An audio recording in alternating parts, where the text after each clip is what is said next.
മധ്യപ്രദേശിൽ മതപരിവർത്തനം ആരോപിച്ച് 2 പാസ്റ്റർമാരെ അറസ്റ്റ് ചെയ്തു. ഗുണ ജില്ലയിലെ മോഹൻപൂർ ഖുർദ് ഗ്രാമത്തിലാണ് സംഭവം. ബജ്രംഗ് ദൾ പ്രവർത്തകന്റെ പരാതിയുടെ അടിസ്ഥാനത്തിലായിരുന്നു നടപടി.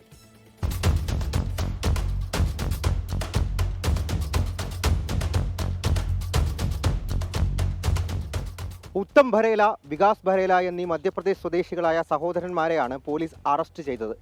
മോഹൻപൂർ ഖുർദ് ഗ്രാമത്തിലെ 400-ലധികം ഗ്രാമവാസികളെ പണവും രോഗശാന്തിയും വാഗ്ദാനം ചെയ്ത് മതം മാറ്റാൻ ശ്രമിച്ചുവെന്ന പരാതിയുടെ അടിസ്ഥാനത്തിലാണ് കേസ്. ഏപ്രിൽ 5-ാം തീയതി ഗ്രാമത്തിൽ ആത്മീയ രോഗശാന്തി എന്ന പേരിൽ പ്രാർത്ഥനാ യോഗം പാസ്റ്റർമാർ നടത്തിയത് മതപരിവർത്തനത്തിന് വേണ്ടിയാണെന്ന് പരാതിയിൽ ആരോപിക്കുന്നു. ബജ്രംഗ് ദൾ പ്രവർത്തകൻ ബ്രിജേഷ് ബൈരാക്കിയാണ് പരാതിക്കാരൻ.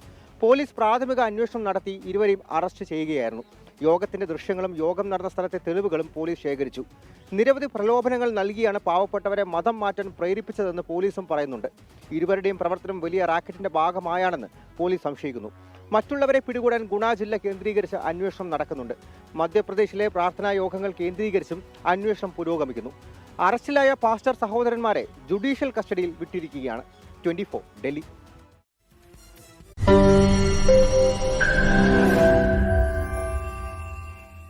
ലോകത്തെവിടെയായാലും ഏത് സമയത്തും 24 വാർത്തകളും ഓഗ്മെന്റഡ് റിയാലിറ്റി പാക്കേജുകളും എക്സ്പ്ലെയിനറുകളും വിശദമായി കാണാൻ ഞങ്ങളുടെ യൂട്യൂബ് ചാനൽ നിങ്ങൾക്ക് സബ്സ്ക്രൈബ് ചെയ്യാം.